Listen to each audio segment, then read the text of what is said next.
Pulvérisé par Daniel Dubois, Anthony Joshua annonce la grosse nouvelle. Plus de détails dans la suite de la vidéo. De retour dans le ring ce samedi au stade de Wembley devant plus de 90 000 personnes pour le combat pour la ceinture IBF, Anthony Joshua a encaissé une grosse humiliation contre Daniel Dubois.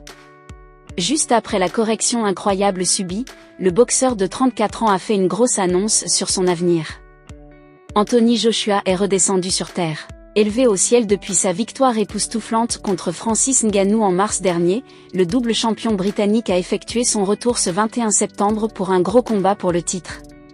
Choisi pour affronter Daniel Dubois, son compatriote qui montait en puissance dans la catégorie des poids lourds depuis quelques mois pour la ceinture IBF laissée vacante par Oleksandr Usyk, Agi n'a rien pu faire pour retrouver le trône.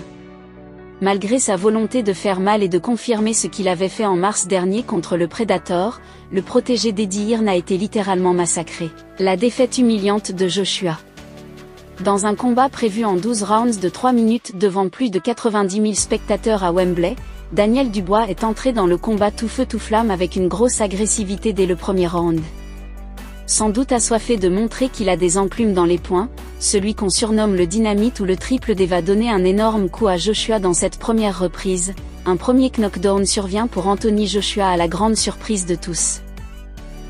Loin de s'arrêter là, Daniel Dubois va continuer son festival sur son adversaire dans le deuxième round. En toute fin de cette seconde reprise, c'est l'arbitre qui va sauver Agi sur le gong, alors qu'il était au bord de l'enfer avec l'avalanche des coups envoyés par son jeune compatriote de 27 ans. Alors qu'il terminait un peu mieux le quatrième round, Anthony Joshua va se laisser emporter par l'euphorie. Comme un amateur, le boxeur de 34 ans va tenter une accélération sur Dubois dès l'entame de la cinquième reprise pour essayer de le mettre KO et renverser la tendance, mais hélas, Joshua refuse de prendre sa retraite. Après un enchaînement, Joshua va manquer de vigilance et va se faire contrer incroyablement par son adversaire. Vu la puissance du coup reçu au menton, le double champion va tomber raide sur le ring et perdre par KO devant Tyson Fury et Conor McGregor aux premières loges. Battu de la pire des façons à son âge, Anthony va montrer beaucoup de respect et de considération envers le nouveau prodige des poids lourds qui détient désormais la ceinture IBF. Interrogé dans le ring juste après sa défaite, le récent bourreau de Francis Ngannou va admettre son erreur. J'ai affronté un adversaire solide. J'ai fait beaucoup d'erreurs, mais c'est le jeu.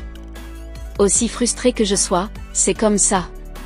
Plus tard, en conférence de presse, Anthony Joshua va clairement écarter l'hypothèse de la retraite alors qu'il risque de ne plus avoir rapidement la chance de combattre pour une autre ceinture. Cela fait 13 combats pour le titre mondial, tous n'ont pas été couronnés de succès, mais tous ont été amusants et divertissants.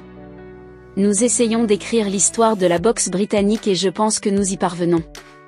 Bien sûr, je veux continuer à me battre. Nous allons vivre pour nous battre un autre jour, je suis un guerrier, a-t-il confié devant les médias présents.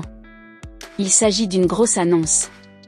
On le sait, après des défaites du genre, il est très difficile pour les boxeurs de revenir et aujourd'hui, il est clair que Joshua est dans le même panier que Deontay Wilder ou Tyson Fury, qui sont désormais sur une pente descendante et se dirigent vers la retraite.